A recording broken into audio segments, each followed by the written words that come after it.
philosopher, and I believe the most important work that can be done in philosophy. We're going to talk about my theory of ethics called Universally Preferable Behaviour. It's going to be a very brief introduction. If you want more, and I really hope that you do, then please check out my free book, Universally Preferable Behaviour, a rational proof of secular ethics, that is available at freedomainradio.com/free. So, let's dive in, shall we? The question, I guess, is first, why? Why bother with a system of ethics? Well, I guess you really can't help but notice these days that since the fall of Christianity as a central ethos or set of virtues for Western civilization, well, we've been just a little bit lost and adrift, and in some ways I think we're now circling the drain. And so the problem I've had with a lot of atheists and secularists is what they've done is they kind of ripped the roof off the church during the hailstorm of internecine warfare that characterizes most of human history. They tore down the church, drove people out of the church, but gave them no new place to shelter themselves. And so now people are just kind of lost and wondering and scared. They don't have a community. They don't have a central system of belief.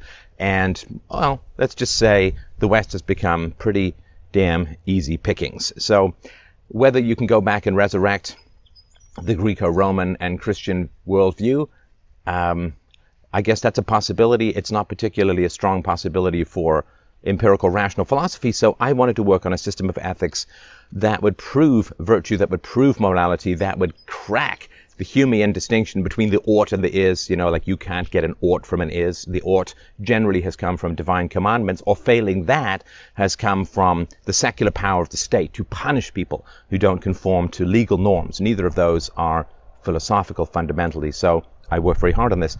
I was very informed by Aristotle's old dictum that says, hey, you know, by all means, work on a system of ethics, more power to you. But if you end up with a system of ethics wherein, you know, rape, theft, assault, and murder, the big four, are somehow good, well, then you've made a wrong turn at Albuquerque somewhere. You've gone in the wrong direction. So I wanted to work with those sort of four cornerstones of ethics: rape, theft, assault, and murder. And if I could find a way to prove that those are wrong, then, hey, we're on the right path. And this is revolutionary stuff. I just wanted to warn you just over the next few minutes. There's an old saying that says, the mind, once stretched by a new idea, never regains its original shape. This is going to be you in just a few minutes. So brace yourself, be aware, and get ready. So the first question is there even such a thing as universally preferable behavior? Fine question. I'm glad that you rhetorically asked that. The question would be this: can you argue against universally preferable behavior without invoking universally preferable behavior? So universally preferable behavior is things that people do that they ought to do, that they should do. That's universal. Doesn't mean they always will do it. It's universally preferable behavior, not universally preferred behavior. So it doesn't mean that people actually will do these things. It just means that they should do these things. Like if you have diabetes, you should follow a certain health regimen and a certain diet. Doesn't mean you will, but the nutritionist can certainly say you should, based upon the facts at your disposal. So universally preferable behavior is not what people do and that they automatically do things. I mean, there would be no science of nutrition if everything we wanted to eat turned out to be fantastically good for us. We have to go against our instincts and learn more about, you know, health and medicine and nutrition in order to eat wisely, or how to exercise like you want to exercise according to that good old Aristotelian mean. You don't want to exercise so little that you end up as a pear-shaped couch potato, but you don't want to exercise so much that you end up with like shin splints and tendonitis and arthritis in your 50s or something like that. So the question before us is there such a thing as universally preferable behavior? Now, interestingly enough, if you come up to me and you say, as many people have, Steph, you're totally wrong. There's no such thing as universally preferable behavior. What are you actually doing? Well, you're saying, Steph, the statement you're making, that there's such a thing as universally preferable behavior, is false. And truth is infinitely preferable to falsehood, and you should not enact the behavior of saying false things in the world. You see how this works? You cannot oppose universally preferable behavior without invoking universally preferable behavior. You can't say someone is wrong without saying truth is objective. You can't say someone shouldn't say false things without saying that saying true things is infinitely preferable to saying false things. You cannot reject a universal statement without invoking a universal standard.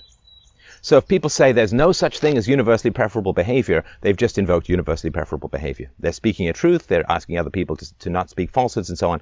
So it doesn't work. There's no possible way around this. People have been coming at me with this from 6 million different directions for 10 years or so. You can't get past it. It is an absolute. You cannot argue against universally preferable behavior. So given that there's no conceivable way to argue against universally preferable behavior, the only question that remains, and it's a big one, it's a doozy, the only question that remains is, what is universally preferable behavior? It has to be something, because you can't argue against it without invoking it. So the question is, what is it? A great question, another great question. So the answer is as follows. In my brief homage to Canadian comedy, just picture, you have in a room 2 guys, Bob and Doug. And you give one of them an iPod, you give one of them an iPad.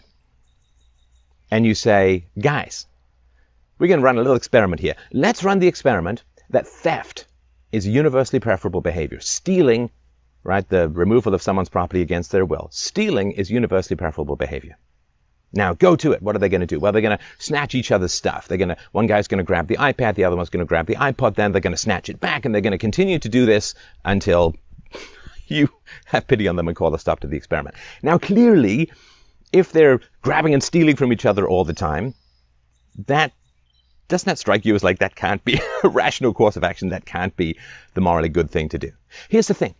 Physically, I guess you could do it. You could keep snatching stuff back and forth, but you understand it's kind of weird, kind of exhausting, and you can't really do anything else. Because here's the thing.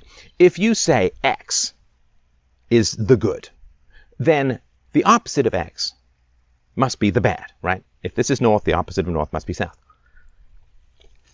So if you say that the act of stealing is good, then not stealing, right? If you say violating people's property rights must be the good, then respecting people's property rights, i.e. not stealing, must be the bad.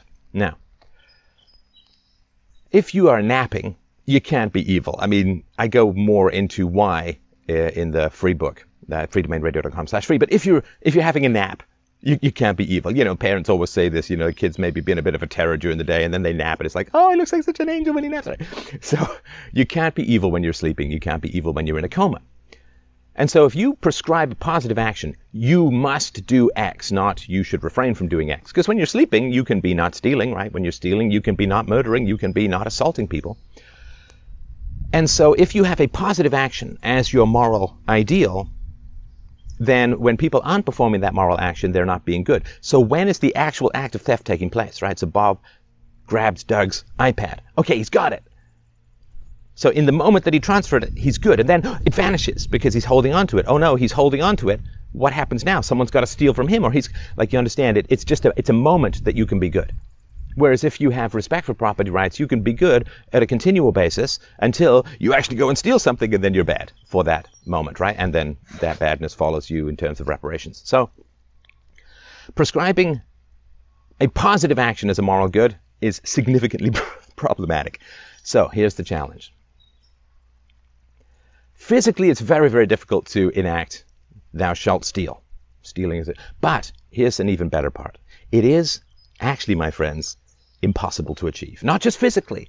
It's impossible to achieve. Let me tell you why. So let's say I have some rusty old garbage bucket of a lawnmower, and I'm like, man, I don't want to trip over this thing. I'm inept mechanically, which I kind of am. And so I just, someone should take this thing away from me. All right. So what I do is I wheel it in its squeaky way up to the sidewalk, and I put a big sign on it saying free, or take me, or I'm yours, or whatever, right? And then you come along in a pickup truck and you are mechanically inclined. I can fix this. Up you, and you drive off, right? Let's say I captured this on video. I got security cameras. And then I call up the cops and I say, someone just stole my lawnmower, right? Now, if they come and investigate, and the guy's going to say, well, here's the it's free sign. I saw it on the sidewalk. And they say, yeah, is this true? And I say, well, yeah, I put it on the sidewalk free, and the guy took it. And it's like, then that's not theft. You're inviting him to take it. It's like, but he took my property. Yes, but not against your will. Because you clearly signaled that you didn't want the property anymore. It was open for anyone else to take. So theft can't occur if I want someone to steal from me. If I want someone to take my property, it's not theft. Stealing is not stealing if I want you to take the property, right?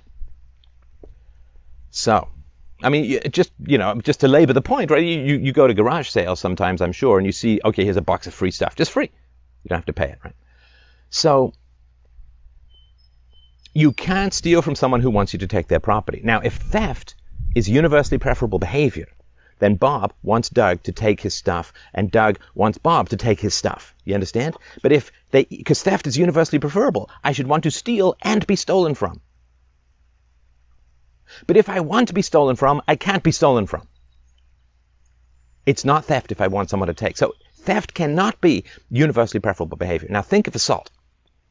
Think of assault. Now, there are situations where I'm going to voluntarily go into an environment knowing I'm going to get hit. I'm not just talking about like wearing a MAGA hat on a leftist campus. I'm talking about like if I go into a boxing ring. Right? If I go into a boxing ring, I'm going to crack and be cracked and punch and be punched.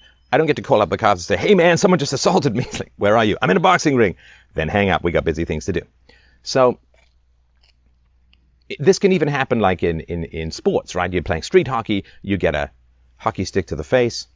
Oh, someone just assaulted me. What were you doing? Playing street hockey. It's like, hey man, that could happen, right? Where you go after someone in a mall and you crack him in the face with a hockey stick. Well, that's assault, right? So if you're in a situation where you're either allowing yourself to be hit or accepting the risks of being hit, it can't be assault. It can't be assault if it's voluntary. So it's the same thing with Bob and Doug in the room. Okay, you say to them, okay, enact assault is universally preferable behavior. Well, they're just clawing at each other and beating each other up. But because it's universally preferable behavior, you want to hit and you want to be hit. Because it can't be asymmetrical, right? You can't say it's universal, but each person needs to have opposite desires. One person wants to retain his property, the other person wants to steal it. One person wants property rights, the other person wants to violate property rights. It's no longer universal.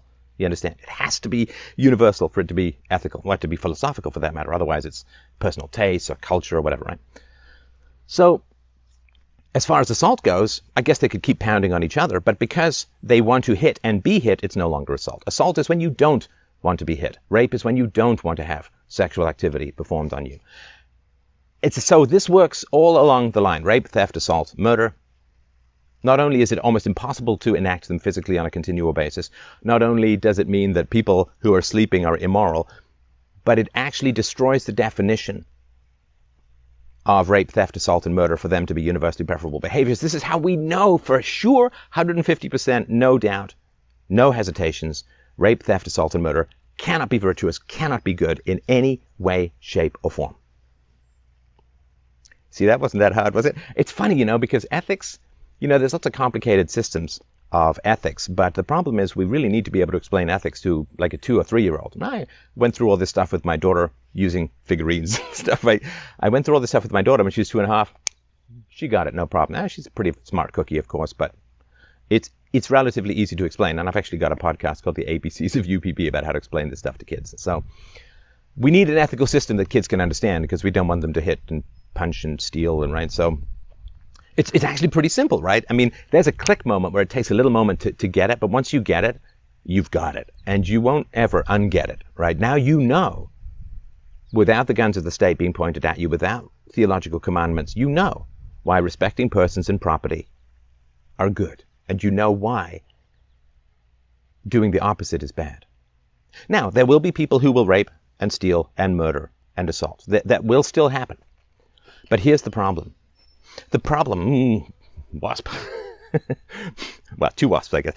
The problem is that it's not individual criminals who are the problem in society.